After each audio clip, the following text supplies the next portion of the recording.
Oi, eu sou Eusébio Fernandes de Carvalho, a bicha do mato. Aqui você encontra conteúdo aleatório para pessoas inconstantes, mas sempre um conteúdo socialmente relevante. Mais ou menos, mais ou menos, mais ou menos. You gotta know the truth, because the truth will set you free.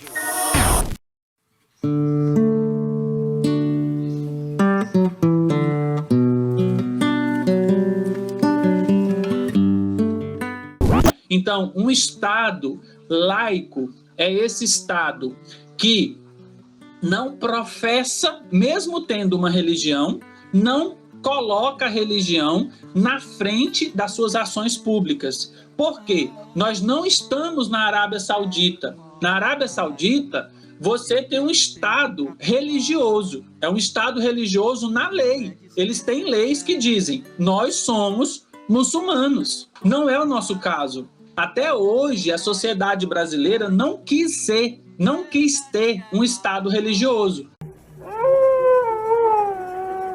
Mas as pessoas eram religiosas? Eram, a maioria era e é e vai ser por muito tempo. Mas elas não querem um Estado religioso, então o Estado tem que ser laico. As pessoas não são laicas, as pessoas têm as suas religiões, mas o Estado tem que ser laico. Como é que a gente resolve isso? Por que as pessoas têm religião, mas o Estado, numa perspectiva do Estado laico democrático, não pode ter? Me responde isso. Por que o Brasil, hegemonicamente, sempre foi cristão, mas não quer ter um Estado religioso cristão? Por quê? Em meu peito catolaico, tudo é descrença e fé. A lei, eu vou voltar lá na história do direito, tá? A sociedade, quando ela inventa essa coisa chamada lei, foi em determinado momento da história, ok? Antes, muito antes, as leis não eram escritas e as leis estavam circunscritas à dimensão religiosa. Então se confundia, como eu falei para vocês, Estado e religião. O Estado é religioso. Muitos estados atuais são, como, por exemplo, os estados árabes, né? Muitos deles são teocracias, são governos teocráticos, né? Mas na Europa, com o processo de revolução industrial, com o processo de revolução burguesa, começou a ter uma separação entre lei religiosa e lei político-administrativa, lei do Estado, ok? E esse processo se separa ao longo da história até o ponto em que nós estamos agora. Uma coisa são as leis, entre aspas, religiosas, que são aquelas obrigações que você tem que cumprir quando você se converte numa religião, você tem que cumprir aquelas leis, entre aspas, né? Senão, se você não cumprir aquilo, você não vai fazer parte dessa comunidade e você vai ter que ir para outra comunidade. Mas uma coisa muito diferente disso é o que a gente chama de legislação, de lei, sem aspas, lei mesmo, que são aquelas publicadas, aquelas que guiam todos os processos públicos, né? As leis, portanto, não devem ser confundidas com valores religiosos. Uma coisa são os dogmas, as leis religiosas, entre aspas. Outra coisa, as leis do Estado brasileiro. Por quê? As leis religiosas valem para quem? Para quem faz parte da religião, é óbvio. Mas as leis do Estado brasileiro valem para quem? Para todo mundo, independente da sua religião. Mais ou menos, mais ou menos, mais ou menos. As leis religiosas são leis fincadas no moral e nos bons costumes, mas as leis do Estado brasileiro não.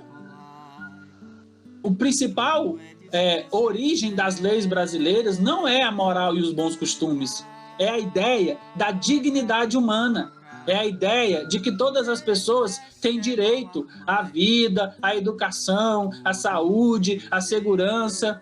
É a ideia que a gente precisa proteger a dignidade das pessoas. Em meu peito catolaico, tudo é descrença e fé. Lei é diferente de moral e bons costumes. Moral e bons costumes diz respeito à lógica religiosa, certo? Nada contra, viu, gente? Nós não temos nada contra.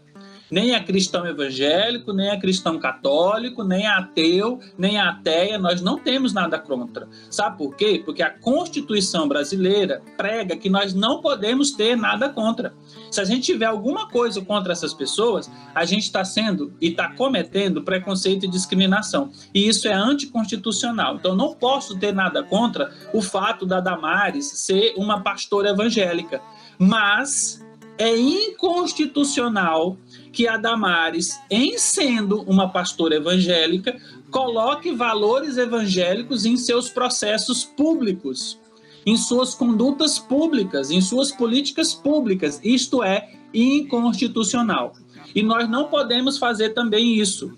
É um fingimento o Estado brasileiro falar que é laico, mas colocar os símbolos cristãos frente de tudo. O preâmbulo da Constituição diz lá, pererê, papapá, né, caixinha de fósforo, blá, blá, blá, sob a proteção de Deus. É o preâmbulo, sob a proteção de Deus. Ah, então é uma conversinha fiada. Como é que essa Constituição fala que o Estado é laico e o preâmbulo dela fala que ela é sob a proteção de Deus? Outra conversinha fiada, tá? E não é pelo fato de lá na cabeça dos ministros do STF ter um crucifixo, e não é pelo fato da Constituição começar falando sob a proteção de Deus que o Estado deixa de ser laico. Vamos entender isso, é preciso entender isso. Sob a Constituição, o preâmbulo da Constituição não tem valor legal.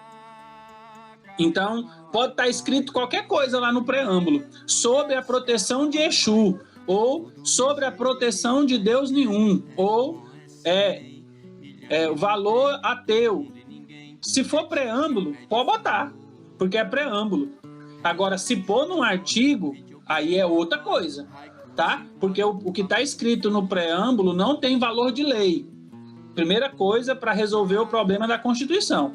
Então, a Constituição diz que o Estado é laico. Está lá no artigo, dizendo. Eu não sei qual é o artigo, mas vocês procurem aí depois e me falam, tá? Em meu peito catolaico, tudo é descrença e fé.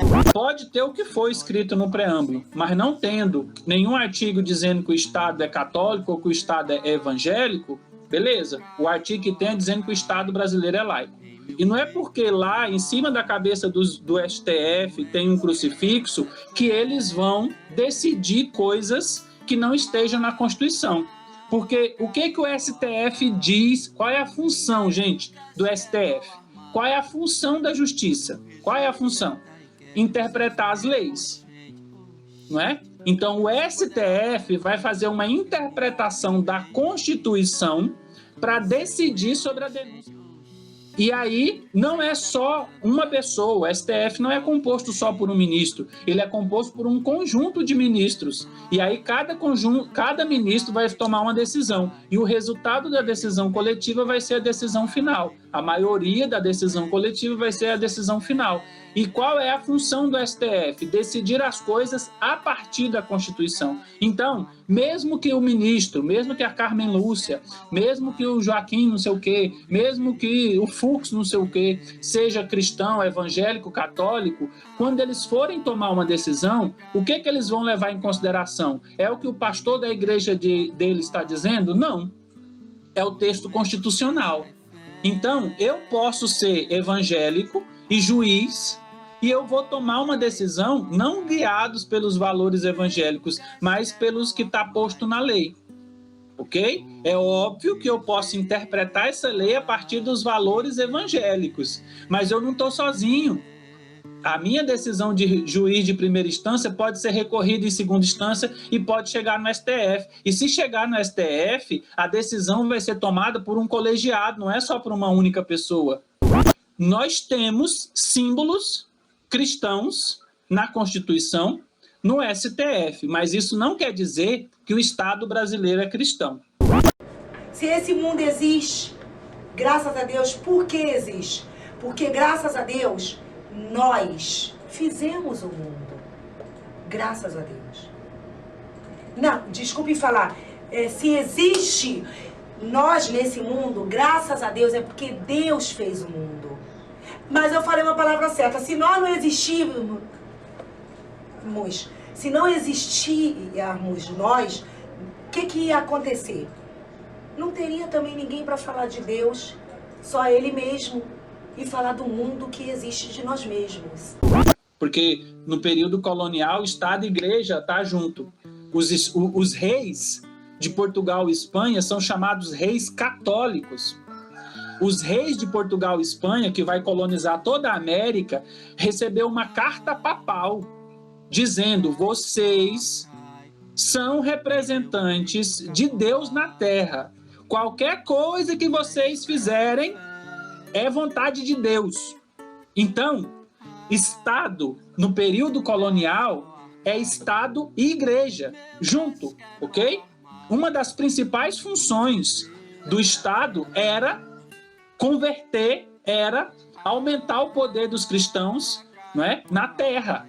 Não se esqueçam disso. Então, no período colonial e depois no período imperial, era proibido, por lei, qualquer manifestação religiosa que não fosse católica.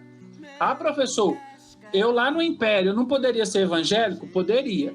Você poderia ser evangélico, mas não poderia abrir igreja no Brasil. Não poderia fazer culto público. Você poderia professar os seus valores evangélicos, mas dentro da sua família, no espaço privado. Era proibido ter igrejas evangélicas no período do Brasil Império. E aí, só um parênteses, foi eleita uma vereadora evangélica em Goiânia defendendo o Império Brasileiro. Coitada, né? Coitada. Só coitada dessa pessoa. Está defendendo um período na história que ela não teria ter o direito de ser evangélica. Então, fecha parênteses, né? Então, até a Constituição de 1891, que é a Constituição da República, é proibido você ser evangélico. Se era proibido ser evangélico, gente, imagina se não era proibido bater um tambor. Imagina se não era proibido tomar um ayahuasca.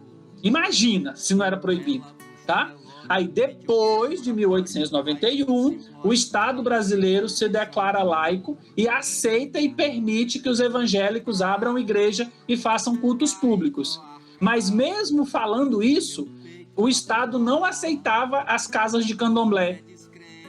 Mesmo falando que era laico, não aceitava e prendia. A casa de candomblé, para funcionar, tinha que o sacerdote tinha que ir lá pedir autorização do delegado para fazer um culto religioso, mesmo a Constituição dizendo que ele poderia fazer porque o Estado era laico.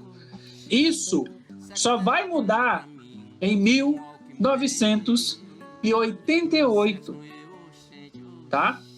Ou seja, eu já tinha, em 1988, 10 anos. Quando isso vai mudar.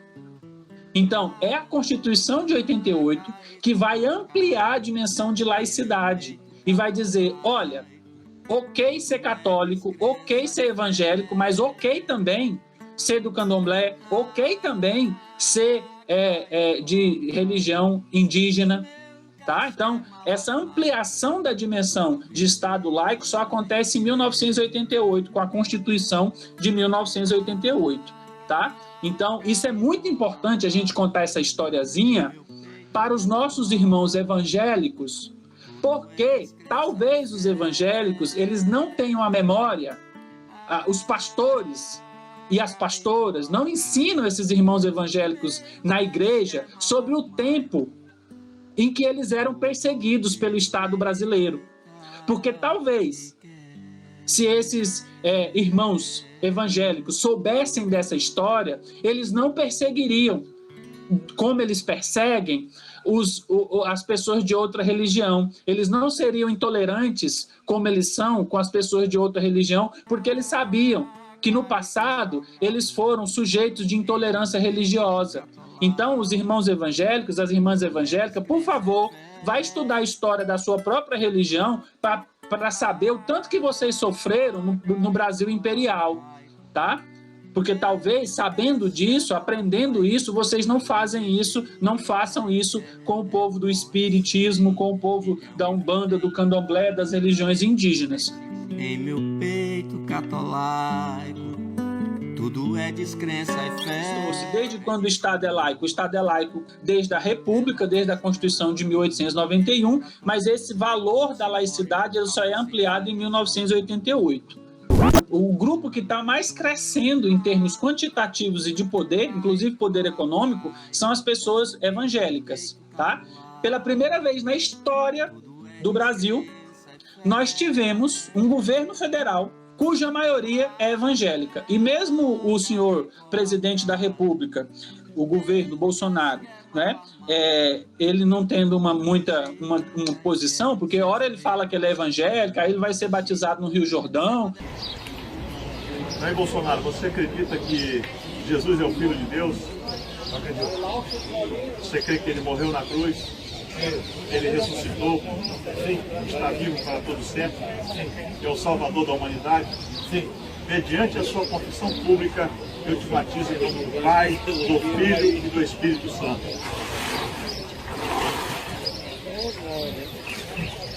Peso pesado. Brasil melhora, Bicha, porra. puta que pariu! O Brasil tá lascado! Uma hora ele fala que ele é evangélico, aí ele vai ser batizado no Rio Jordão, lá em Israel. Outra hora ele fala que ele é católico, ele não sabe o que ele é, né? Ele é o que convém ele a ser, né? Mas mesmo ele não tendo essa posição, uma hora fala que é evangélico, outra hora fala que é católico, o governo que ele instituiu é um governo pela primeira vez na história do Brasil, cuja maioria das pessoas é formada por pessoas evangélicas. E aí eu vou lembrar vocês da fala dele, de dizer que ia escolher um ministro do STF, o quê?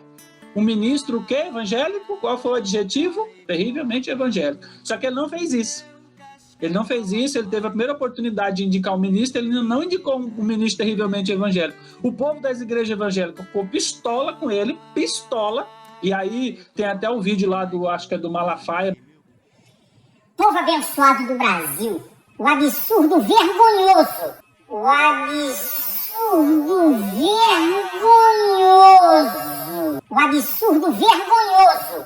da primeira indicação do presidente Bolsonaro para ministro do STF. Quero dizer aqui, em alto e bom som, que eu não sou o único, mas sou um dos mais ardorosos defensores de Bolsonaro.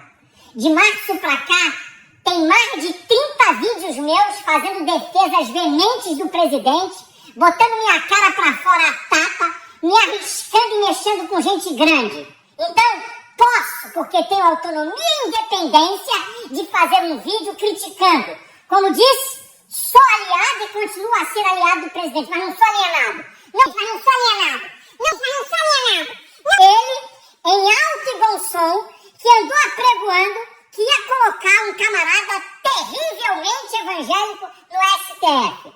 Entendo também que o presidente não teria necessidade de colocar na primeira vaga um terrivelmente evangélico, mas um terrivelmente da direita sim. Agora, pasmem os senhores. O presidente andou apregoando de que seria alguém da sua cozinha, que ele ia beber cerveja. Esse cara, ele nunca bebeu água. Meu presidente, com todo respeito, como é que o senhor vai indicar um cara para o STF, nomeado por Dilma, amigo da petralhada, com posições socialistas, que segundo eu estou recebendo aqui, tem mais, olha que coisa violenta, tem mais de 30 representações contra ele no CNJ. Presidente, isso é uma vergonha!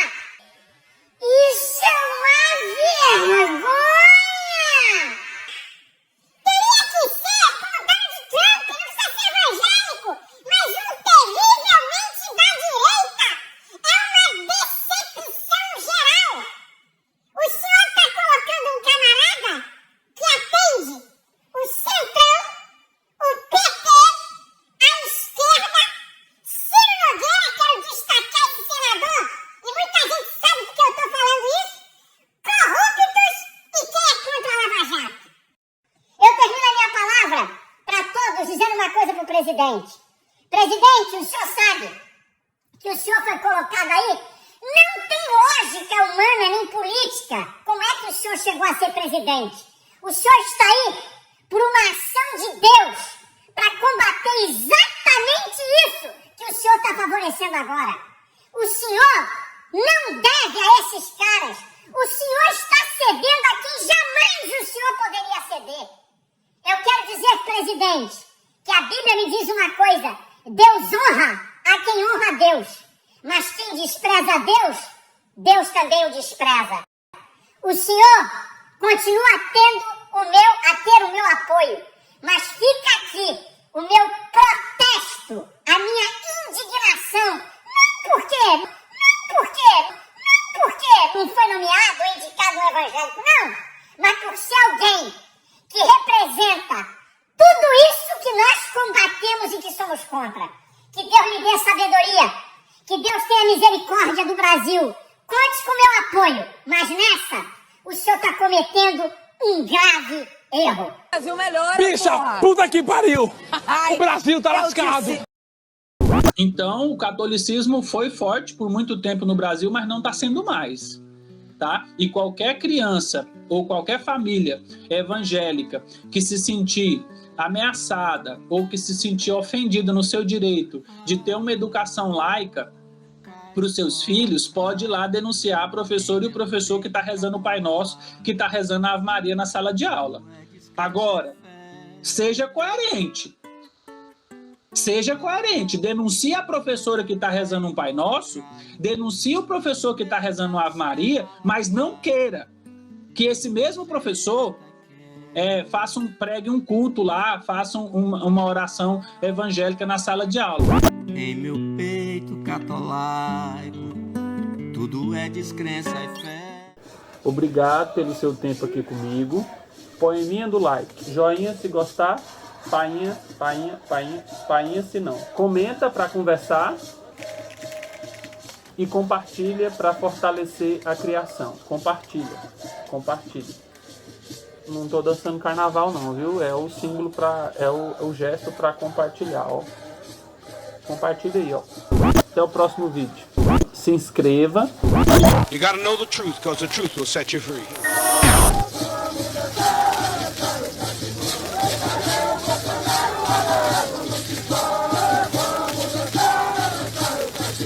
Essa